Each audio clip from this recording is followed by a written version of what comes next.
terceiro programa da série Uberlândia 2100, o futuro da nossa cidade, nós vamos tratar de algo muito importante para o futuro de Uberlândia, a história do seu passado.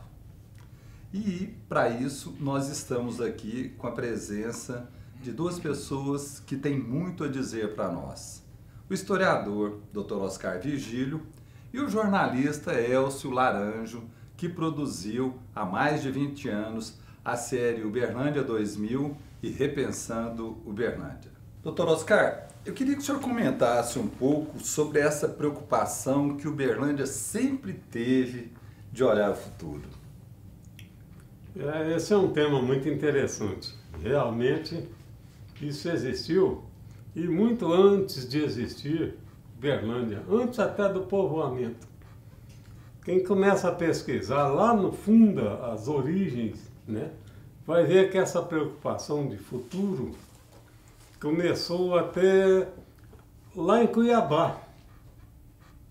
Os cuiabanos, paulistas cuiabanos, descendentes de portugueses, já tinham passado da fase de caça de índios, mineração, e estavam na agricultura e na pecuária e queriam alcançar a Vila Boa para dali seguirem para São Paulo, era o caminho mais próximo.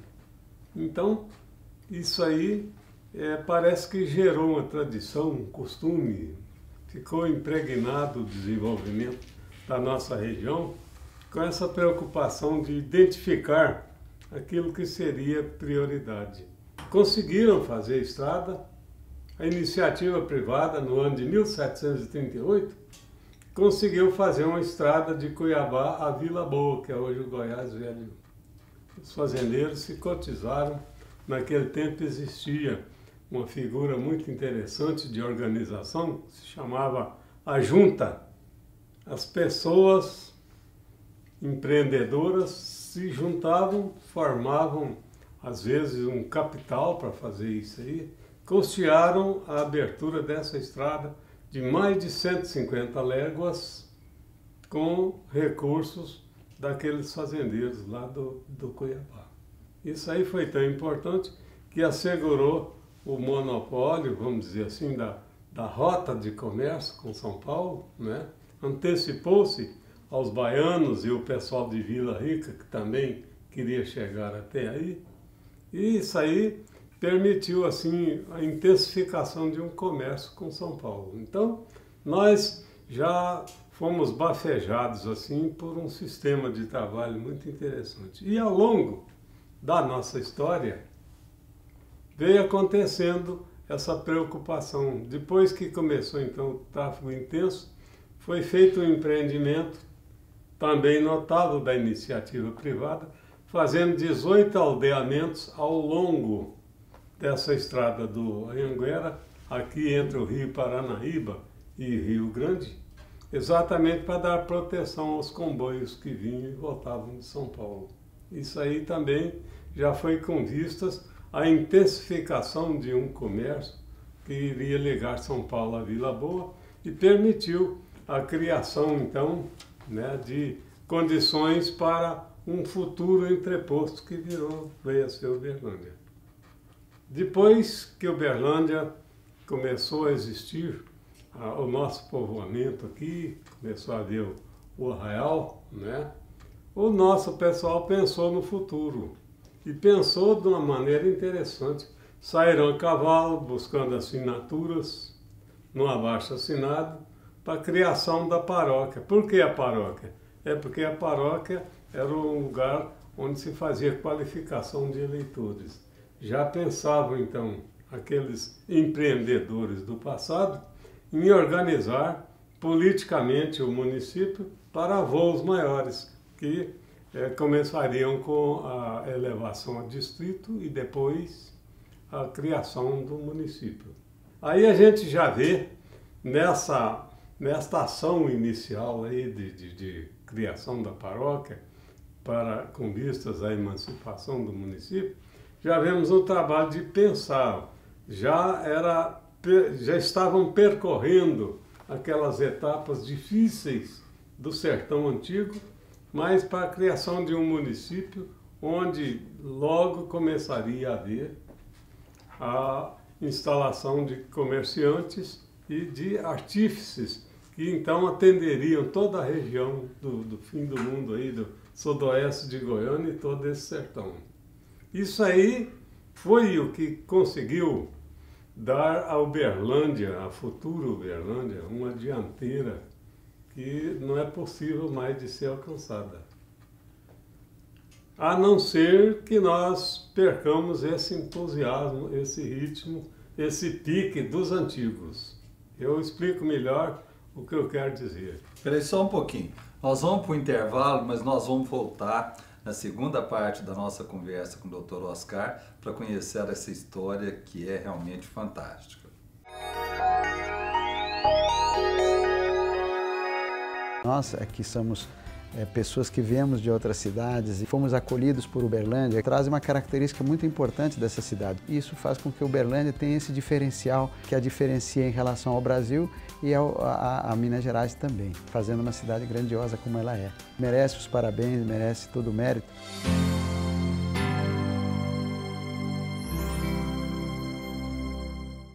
Algar é um grupo empresarial fundado em 1929. Hoje, atua nos setores de tecnologia da informação e comunicação, agronegócios, serviços e turismo. Nossos 24 mil talentos atendem a mais de 2 milhões de clientes em todo o Brasil, Colômbia, Argentina e Chile, sempre com o propósito de servir.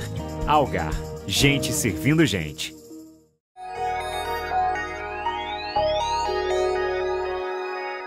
Às vezes a gente vê algumas pessoas falando pejorativamente no cocão, no coió, no agricultor, no roceirão de Uberlândia Antiga.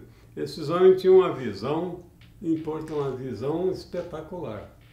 Faz inveja à visão que eles tinham, porque eles montaram uma Câmara Municipal em 1892, já com algumas questões fundamentais que pouca gente atina o valor delas. Por exemplo, já se pensou em fazer um convênio, um consórcio, primeiro consórcio intermunicipal desse mundão velho aí, com a Câmara de Morrinhos. Morrinhos naquele tempo abrangia Caldas Novas, abrangia Morrinhos, abrangia a atual Itumbiara e uma série de outros lugares.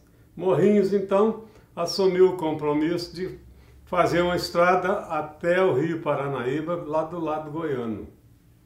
E Uberabinha fez uma estrada de Uberabinha até o lado, a margem mineira do Rio Paranaíba. Uberabinha comprou balsas, financiou a construção dessa balsa e o serviço de transporte. Esse serviço de transporte foi o início do comércio de Uberlândia com o sudoeste de Goiás e com o Mato Grosso.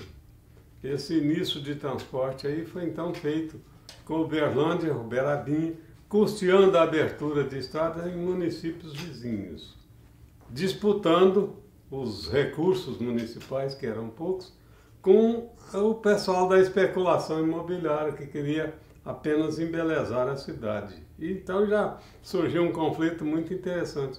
Embelezar a cidade ou abrir as rotas de comércio, né?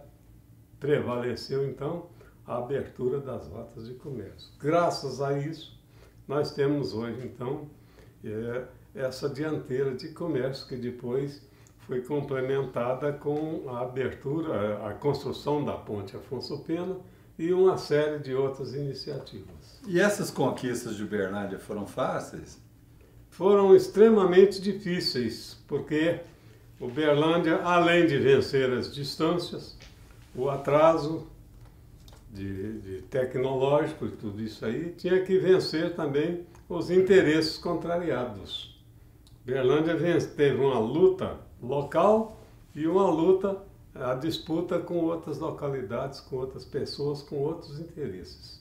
Então, Uberlândia pensou corretamente, fez as coisas certas no momento certo. Por exemplo, quando veio a estrada de ferro, Uberlândia não se preocupou em ficar mexendo com demarches políticas para que a estrada de ferro chegasse. Primeiro foi consolidada a rota de comércio por terra, né? Pro estado de Goiás. Através das estradas, as famosas estradas salineiras. Então todo mundo vinha, queria comprar sal, era aqui, arame farpado era aqui, tecidos, tudo era aqui. E se quisesse consertar o carro de boi, fazer uma festa, ou com uma roupa, aqui tinha os artífices todos para isso. Isso aí foi assim uma espécie de esforço coletivo.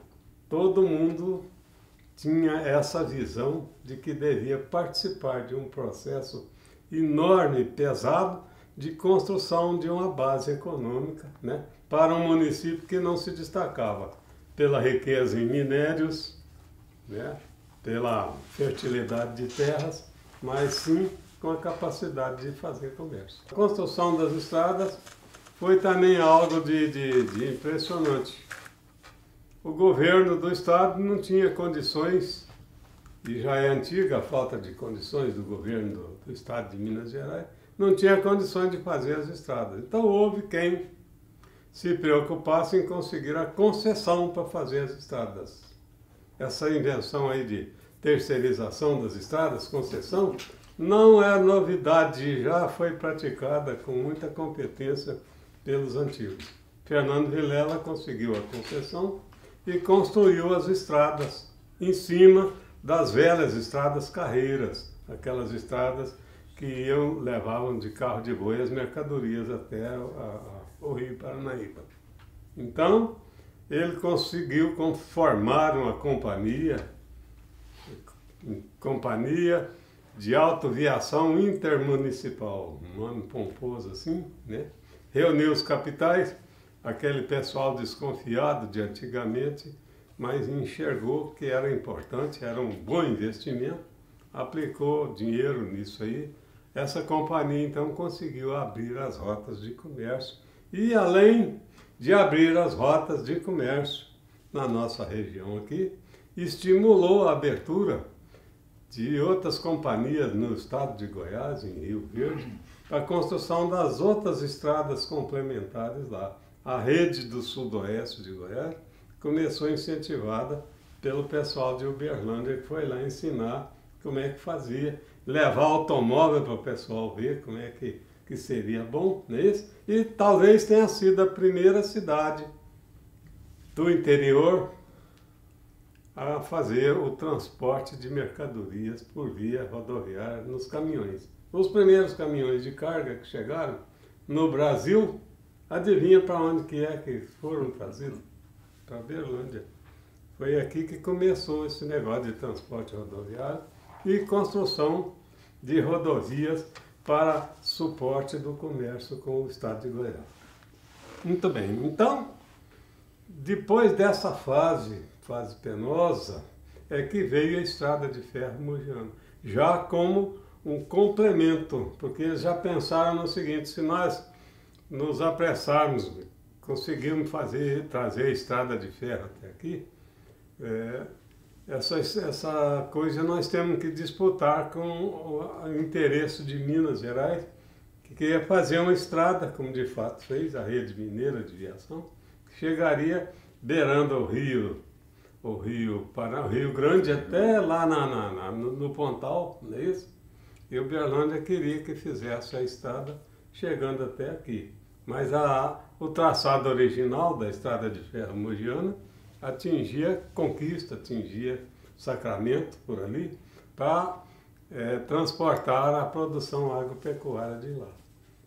Depois é que, com essa pujança do comércio de Uberlândia, a Mogiana entendeu que seria muito mais rentável para ela trazer a estrada de ferro, atravessando esse cerradão de Uberaba até aqui, que não tinha nada no meio disso aí, mas para chegar até o grande centro comercial de Uberlândia. Quer dizer, tudo isso obedecia a uma concatenação de ideias, a um planejamento, né, de pessoas simples, mas de grande inteligência, de grande visão comercial. Nós vamos parando por aqui, mas a gente volta com mais uma parte dessa interessante e muito rica conversa com o Dr. Oscar Virgílio.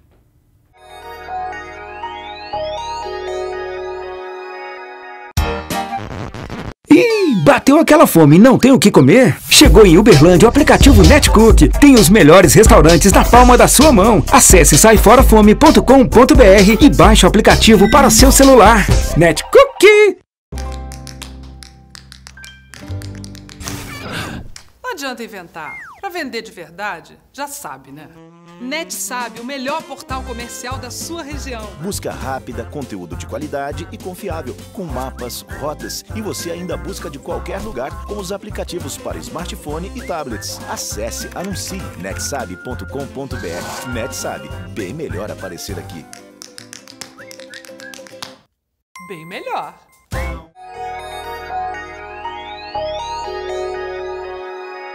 Doutor Oscar, uma das grandes razões do crescimento de Uberlândia é a contribuição de pessoas de fora, né? Nós sempre soubemos receber bem, né? E as pessoas que vêm para cá se sentem muito à vontade. Uberlândia abria oportunidades, era uma terra de oportunidades e uma terra de criatividade. Uma série de coisas importantes que eram feitas antigamente, né? Tiveram origem aqui. Nós tínhamos aqui um pessoal que aprendeu desde consertar relógio a fazer ferramentas de ferro nas forjas das oficinas, né? Aprendeu a fazer toda espécie de manufaturas. Nós até há pouco tempo ainda tínhamos umas pessoas aí nos distritos que fabricavam uns canivetes melhores do que os dos chineses e suíços, né? Tudo que se fazia, né, era vendido, tinha mercado para isso aí. Então as pessoas vinham, e vinham em quantidades enormes.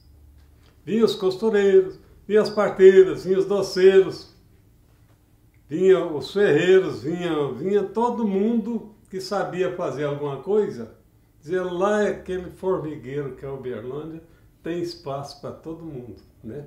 E tinha uma característica muito interessante. Parece que os antigos estimulavam isso aí para sediar aqui em Uberlândia toda essa gama de prestação de serviço. O setor de serviço foi o inicial. Depois é que veio se formando e se consolidou o setor do comércio.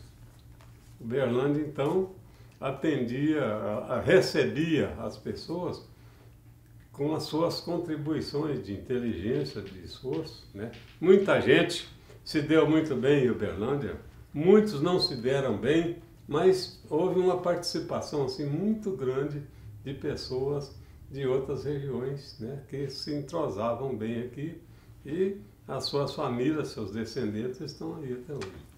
Então, no fundo, a construção do futuro é a revisão do passado. Os métodos do pessoal antigo, às vezes eu fico pensando, os empreendedores antigos não delegavam essas decisões e esses planejamentos, como virou moda agora. Eu critico bastante isso aí, porque a parte política, a parte de enfrentamento, de organizar as coisas, tem sido muito delegada. E eu acho que está faltando um pouco da presença física dos empreendedores nesses planejamentos. Acho que nós temos conseguido coisas muito importantes, mercê de alguns esforços, que nem são assim tão conjugados, tão gerais como foram antigamente.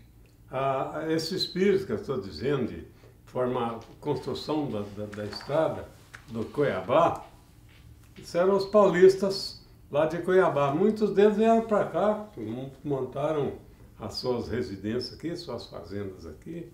Começou assim com isso aí, parece que foi passando de pai para filho, todo mundo aprendendo, mas veio pelos tempos afora. Nos tempos da ditadura do Getúlio Vargas, fechou-se a Câmara. de Uberlândia. Mas o pessoal criou um conselho consultivo, chamado Conselho Consultivo, que reuniu os empresários, as pessoas com mais interesse no desenvolvimento da cidade, e praticamente esse Conselho Consultivo funcionava regularmente, decidindo todas as questões. Era o Conselho Consultivo, o prefeito era nomeado pelo interventor do Estado, mas nada fazia sem ouvir o Conselho Consultivo.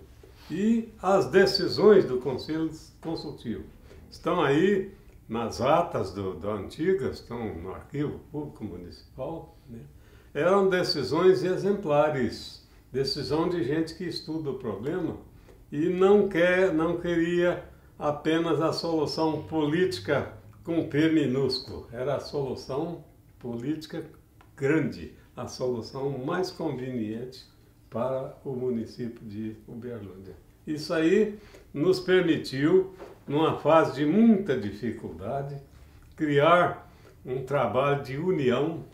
Uberlândia passou pela ditadura de Getúlio Vargas, construindo uma união poderosa em torno dos seus interesses. Todo mundo fazia parte dessa união aqui. E essa união, além de manter a ditadura encurralada, fazendo reivindicações uma atrás da outra, né? Mas essa união fornecia subsídios para a instalação de coisas importantes aqui em Uberlândia, um povo de vistas largas. Resolveram instalar coisas importantes aqui, foram instalando, foram montando, e isso aí com sacrifício, às vezes enfrentando até intervenções policiais. A Uberlândia era uma só, Uberlândia era um bloco, mexeu com o interesse de Uberlândia, mexeu com todos, conciliava as questões, havia um interesse muito grande. Então, quando eu digo que se existe uma localização privilegiada hoje, com estradas para levando a todas as partes, não é isso? Isso não existia, não. Aqui existia mato, já existia o índio caiapó aqui, existia muita febre, muita doença de Chagas, né? Atraso, bandidagem, pistoleiros, mas tudo isso aí foi vencido. Então, tornou-se realmente uma região privilegiada, mas foi construída. Não existia antes, não. Ela, aliás, em termos assim geográficos, não era privilegiada coisa nenhuma. Havia outros lugares muito mais privilegiados do que a própria Uberlândia. Elcio, e você com o projeto Uberlândia 2000 que você fez lá em 1982, depois do Repensar Uberlândia, eu queria que você fizesse um breve comentário e depois você mostrasse alguns trechos desse material para nós. Sim, na verdade nós fizemos, né? A ABC Propaganda, Valdir Bonas, a gente tem que lembrar, né? Teve também uma participação muito grande, e tudo veio de quê? Aniversário de Uberlândia, aniversário de cidade. Normalmente a imprensa fala sobre a história, vai atrás, né?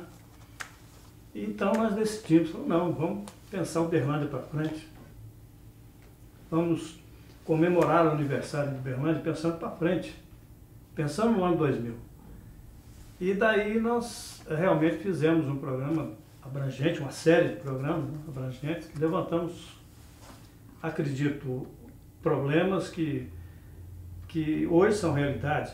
A água, o problema da água, já naquele tempo, né, 1982, né? Não, é um pouquinho mais, eu acho. Enfim, muitos problemas que foram levantados naquela época, hoje são realidade. Tá? Vamos mostrar uns momentos para eles aí? Vamos mostrar. Mas o grande obstáculo a uma agricultura tecnificada e diversificada no município chama-se água. Os 3 mananciais que abastecem Uberlândia, Uberabinha, Bom Jardim e Beija-Flor, juntos, conseguem uma vazão máxima de 3.000 litros por segundo. Alguns setores acreditam que esse potencial só daria para abastecer uma população de até 750 mil habitantes. Outro problema levantado com relação a esgoto. A tendência de verticalização da cidade pode agravar ainda mais esta situação. O alerta é do urbanista Valfrido Del Carlo. Se continuar verticalizando, certamente haverá um congestionamento, você não terá as linhas de esgoto não aguentarão realmente o esgoto da cidade. Vocês terão problemas. Hoje a gente já sente problemas realmente de saturação do sistema. A gente passeia pela cidade e vê dos bueiros de esgoto, a gente já sente um cheiro desagradável emanando desses bueiros, que quer dizer que a água que está saindo é insuficiente para carregar todo o esgoto que já está sendo lançado nesse sistema. Bem, por hoje nós vamos ficando por aqui. Nós vamos voltar com o 4º programa mostrando o case de Maringá. Mas foi um prazer ter a oportunidade de relembrar coisas muito importantes da história de Uberlândia e saber que o nosso futuro tem base, porque tem no seu passado os alicerces do nosso crescimento. Esse crescimento que nós precisamos cuidar dele agora para que o 2100 reflita tão bem o amor que a gente tem por essa cidade. Até lá!